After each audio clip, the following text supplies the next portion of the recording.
سلام، من سارام. شغلم نجاری، اینجا تو تورنتو کانادا زندگی میکنم. ویدیوی امروزمون درباره چیه؟ درباره انواع نجاری تو کانادا. ایده‌ش هم از اینجا اومد که یک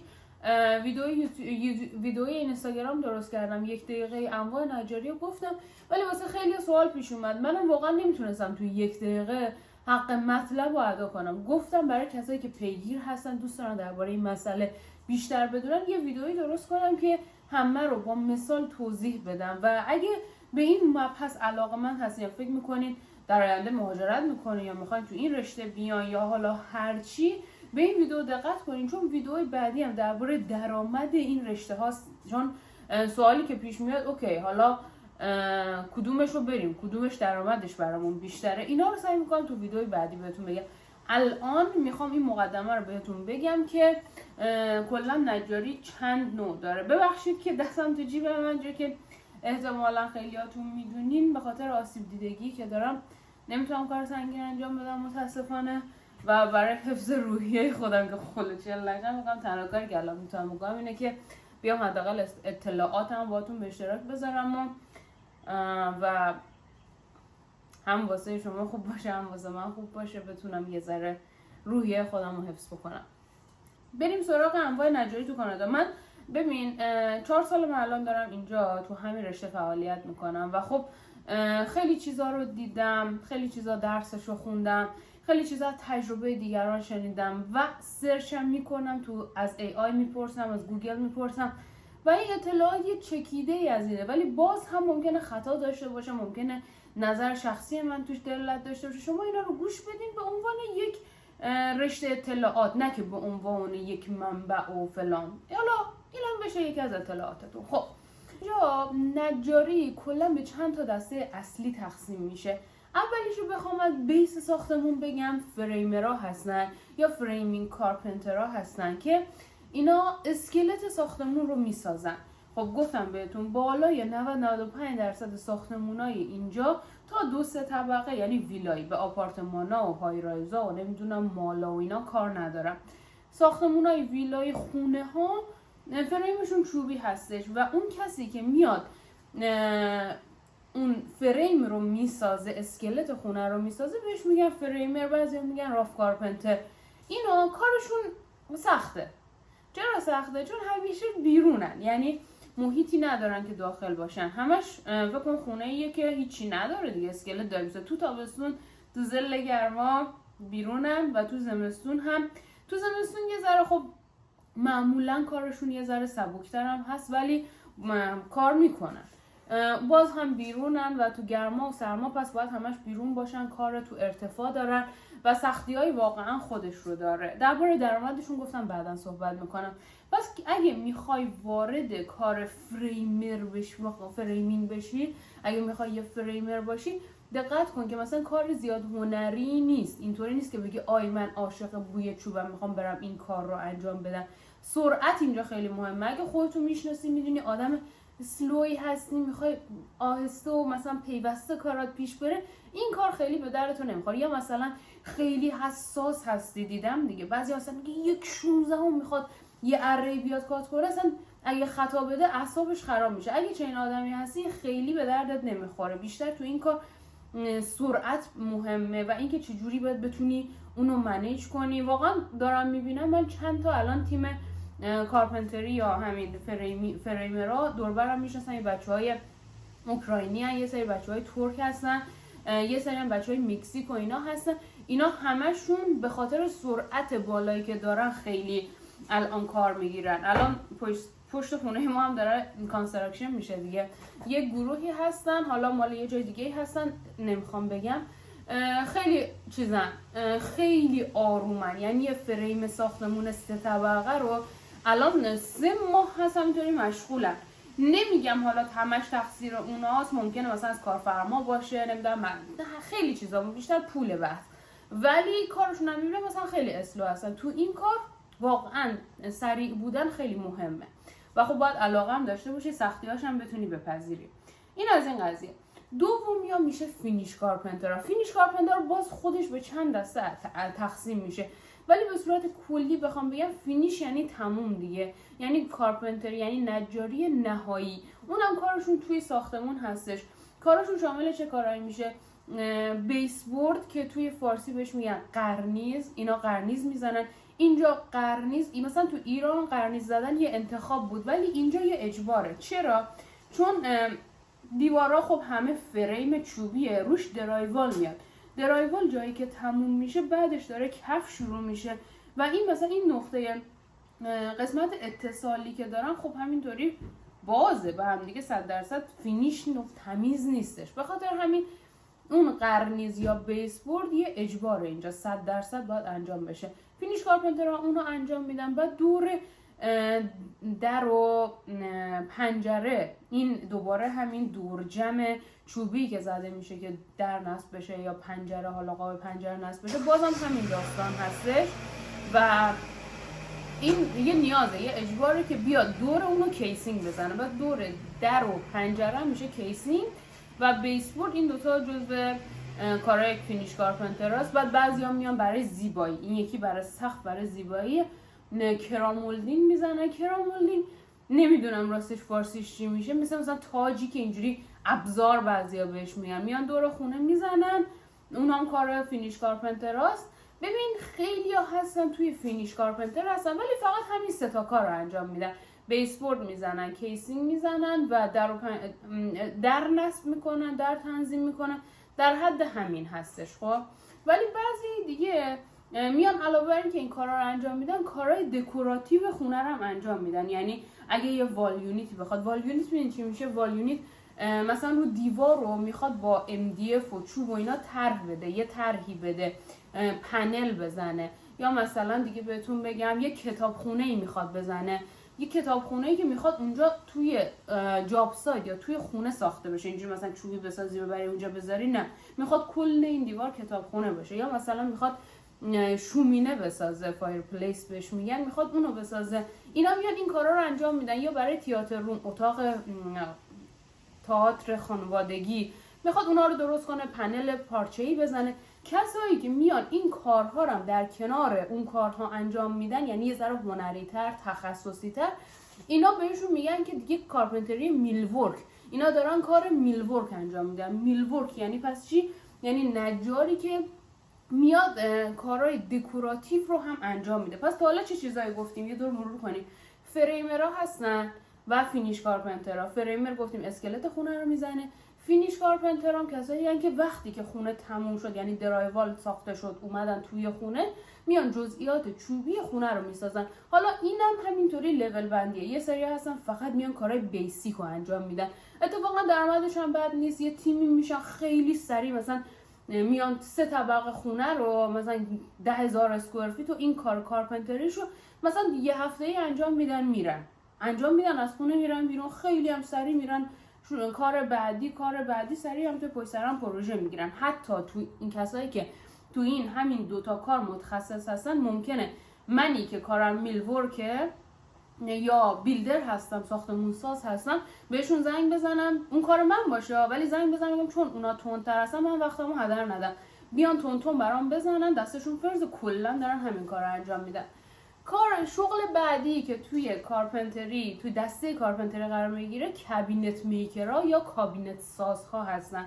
یک توضیح بهتون بدم. توی ایران یه اشتباهی وجود داره که میگن MDF کار. ما چیزی به اسم MDF کار نداریم. من راستش خودم خیلی تو زبونم بود و اینجا اصلا چند بار پیش ایرانی‌ها اینا استفاده کردم، دیدم که اصلا میگن یعنی چی MDF کار. مثلا خیلی قفل این کلمه. چرا؟ چون کسی که کابینت یعنی اون باکس دیگه، اون کسی که هر چیزی که شبیه یه باکس باشه و یک استفاده اینطوری داشته باشه میشه کابین. خب وقتی که میگی کابینت ساز یا رو کابینت سازه، یعنی همه این کارا رو انجام میده. فرقی نمیکنه MDF باشه، پارتیکل بورد باشه، پلایوود باشه. پس یکی که با پلایوود پس کابینت میسازه باید بگیم پلایوود کاره. پس این اصطلاح اول بگم که اشتباه MDF ساز و بگیم کابینت ساز. و حالا کابینت سازا اینجا راستش رقابتشون خیلی سنگینه، چون بچهای ایرانی توش خیلی خوبن. یکی از بچه‌هایی که خیلی خوبن ایرانیان، ایتالیایی‌ها هستن و خب رقابت زیاده چون پول خوبی توشه و یه ذره کار گرفتن توش هم سخت‌تره دیگه. الان یه کابینت هیچی نباشه $30,000 پولش، از کوچکترین و بیسیکترین $12,000 در یه خونه $30,000 پولشه. بگن طرفی میخواد پولی بده تا $300,000 و به بالا همینطوری هست.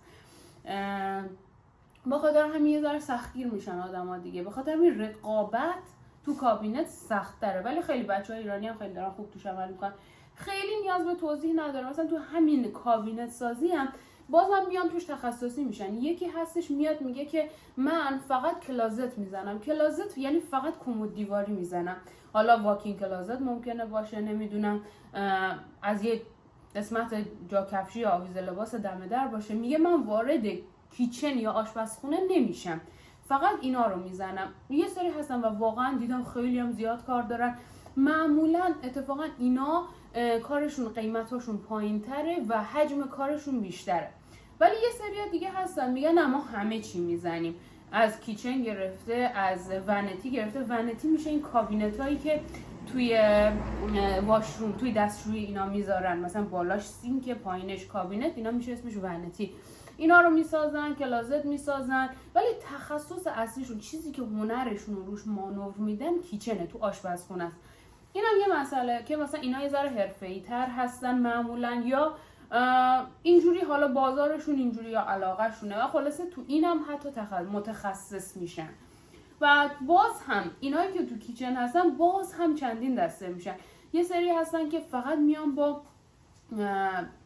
با ساختمونای بزرگ، با بیلدرها، با نمیدونم برجا، با اینا قرارداد میبندن که معمولا کیفیت کارشون پایینتره، قیمتشون هم پایینتره، ولی تو تیراژ کار میکنن. یعنی مثلا یه کارگاه یا یه کارخونه بزرگی داره که اونم خیلی کانکشن توشه.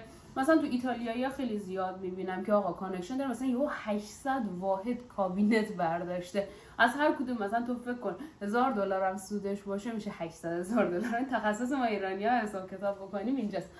ولی میگم تو اونم هست. ولی یکی دیگه میگه آقا من فقط واسه خونه‌های لاکچری میزنم. یکی دیگه میگه نه آقا من واسه کسای کابینت میزنم که میخوان یه به دست و سر خونه سر و سامون بدن.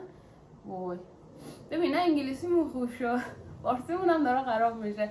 نه میگن یه دستی به سر و گوش خونه میخوام بکشم، خونه رو بفروشم، واسه اونا کار میزنم. یعنی ظاهر خوشگل، قابل پسند، ولی از متریال ارزون، اونقدر دقت به خرج نمیدم. فقط اتفاقا اونا هم خیلی خوب مشتری دارن. مثلا بهش میگن لول، نمیخوام از کلمه چیپ استفاده کنم، چیپو شما اونجوری نبینی، ارزون دیگه. یعنی ظاهر خوبه ولی کیفیت اونقدر اصلا مشتری نمیخواد ازش، نه که خود اون لول رو انتخاب کرده.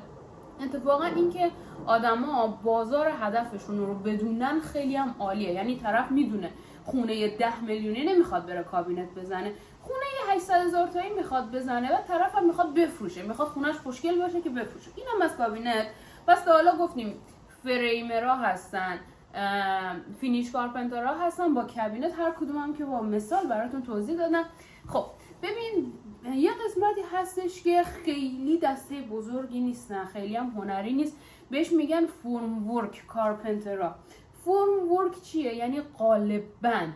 کسایی که قالب بتون رو میبندن، یعنی یک قالب خاصی میخواد طرف بسازه، مثلا یک جور کروی داره، یه جور شکست خاصی داره، یک قالبی لازم داره و اینا رو کیا درست میکنن اون قالب و اینا کارپنتر باید باشن دیگه، یعنی نجار باشن. ما یه واحد داشتیم توی کالج درباره همین قالب بندی رو بهمون یاد دادن. خیلی چیز خاصی نداره، بیشتر با همین پلایوود و نمیدونم این داستانا قالبا رو درست میکردیم. بس یه سری نجاری هم هست، کارپنترهای فرم ورک. بس قالب بندی میشه چی؟ فرم ورک.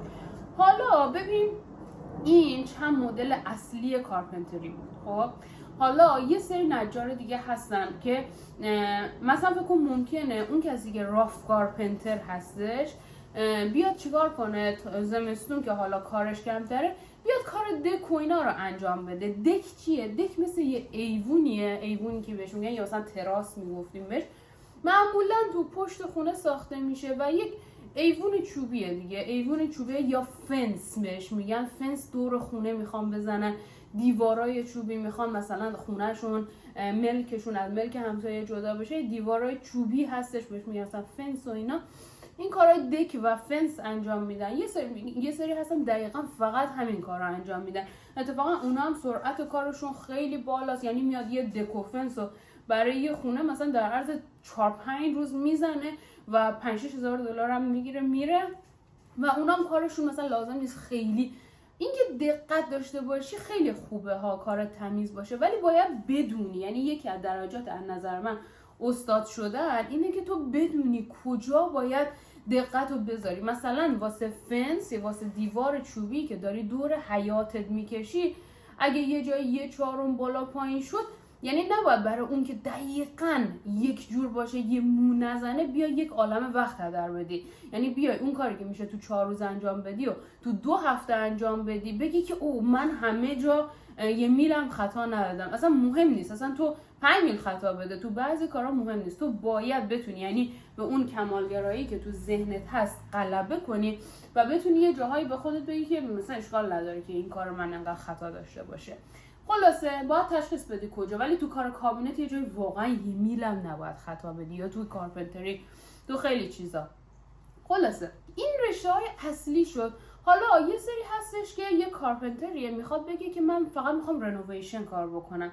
این اینایی که میان توی رنوویشن کار میکنن یه ذره باید کارهای دیگه هم در کنارش یاد بگیرن. درسته که برای چه میدونم اگه یک رنوویشن اساسی باشه میان درایوال کار میارن، پلاستر کار میارن، نقاش میارن، چی میارن، ولی اگه یه تیکه مثلا فکر کن میخواد خونه رو رنوویشن کنه، یه تیکه میخواد قسمت ماشین لباسشویی رو جدا بکنه، خب برای یه تیکه دیوار که نمیتونه بره مثلا فریمر بیاره، باید یه تیکه از فریم رو بلد باشه اونجا بزنه، استانداردش رو بدونه درایوال چجوری باید روی این پیچ بکنه، یه تیکه پلاستر زدن و یه رنگ زدن رو باید بلد باشه.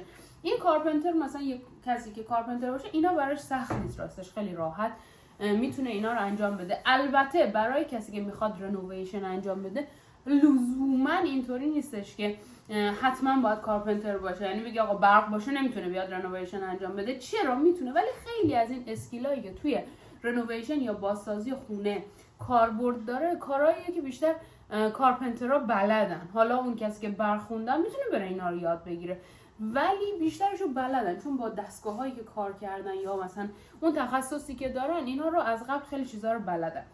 بعد حالا مثلا این میگه من فقط میخوام رنوویشن بکنم، میاد یه سری از فریمینگ باید بلد باشه، 4 تا فریم زدن بلد باشه، یه جا اگه بیسبورد خواست یه تیکه بزنه از فینیش باید بلد باشه، اگه یه تیکه مثلا در حد بیسیک بود یه کتابخونه خاص بزنه بلد باشه اینا رو بزنه دیگه، یه تیکه پس از فینیش بلد باشه. بعد مثلا یه ونتی میخواد مثلا حالا یا خودش میسازه یا میده یه جا براش میسازه، باید بلد باشه نصبم بکنه دیگه.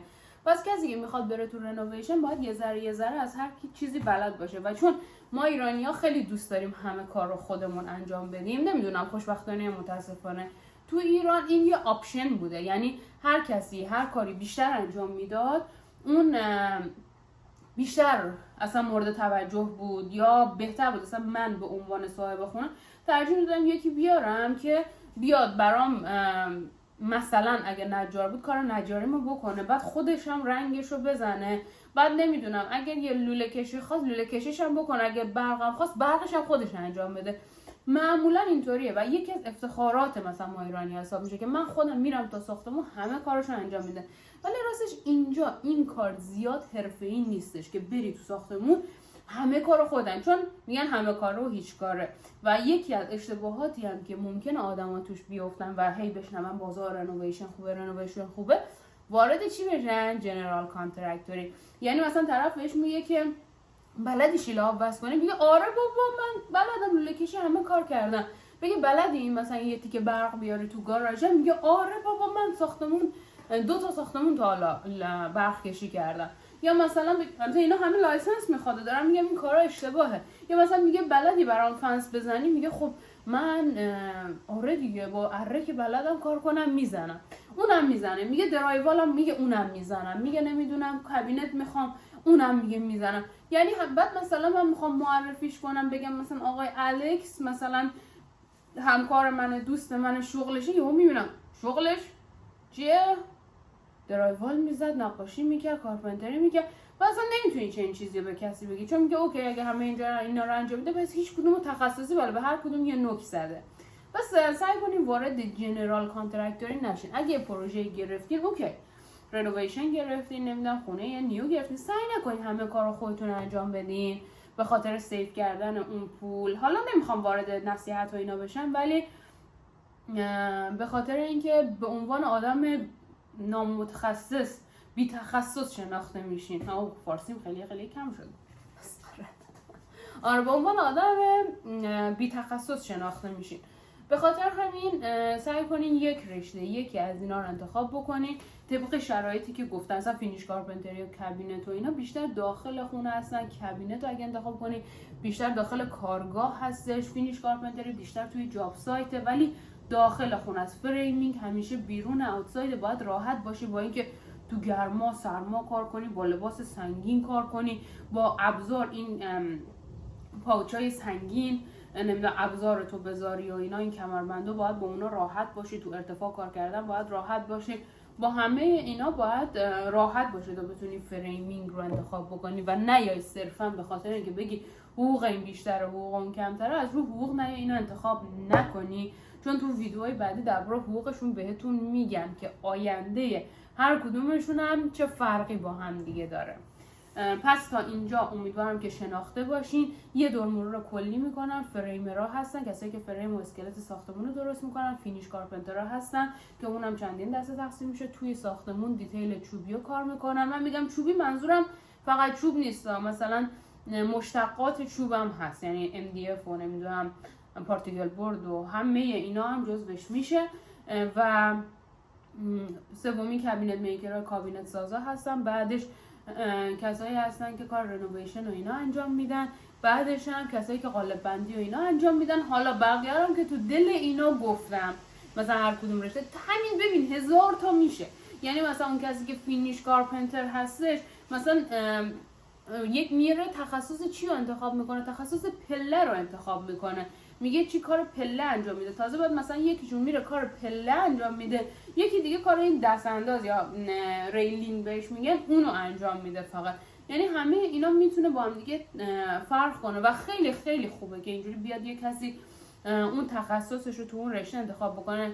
ببین فلورینگ به نظر من جزو کارپنتری اصلا حساب نمیشه. یعنی کسی که اینجا، چون قبلا ازم پرسیدم گفتم پس اونایی که کف خونه رو کار میکنن چی؟ میگم اینا اونجا جزو کارپنتر حساب نمیشه، اینا جزو فلورن دیگه. مثلا میگه کار چی؟ میگه کارم فلورینگه، نمیگه مثلا من کارپنتر فلورم. ولی مثلا همه اینایی که بهتون گفتم میلورک باشه، فینیش باشه، دک بسازه، نمیدونم پله بسازه، اینا بسازه، همین میگه من کارپنترم اگه بخواد توی یک کلمه بگم. امیدوارم چیزی جا انداخته باشم. به صورت کلی همیناست دیگه. حالا مثلا ممکنه ایسم جا انداخته باشم خیلی چیزا رو، چه میدونم مثلا بیا یه کسی تخصصش باشه فقط فایر پلیس چشومینه بزنه. حالا دیگه منو ببخشید اگه چیزی رو جا انداختم، ولی فکر کنم کلیاتشو گفتم. امیدوارم که این ویدیو براتون مفید بوده باشه. منتظر ویدیوی بعدی من باشین. لایک و کامنت و شیرم یادتون نره. واسه دوستاتون بفرستین اگه فکر می‌کنین کسی براش این ویدیو مفید هست. نظراتتون هم برام تو کامنت بنویسین و اگه مثلا مد نظرتون سوالی دارین دربارش مفصل مثلا الان صحبت کنم، میتونین بهم پیام بدین تو اینستاگرام یا تو همینجا تو کامنت ها میتونین بهم بگین موضوع ویدیو بعدی رو مشخص بکنیم. امیدوارم که ویدیو براتون مفید باشه و یه چراغی هرچند کوچیک براتون روشن کرده باشه.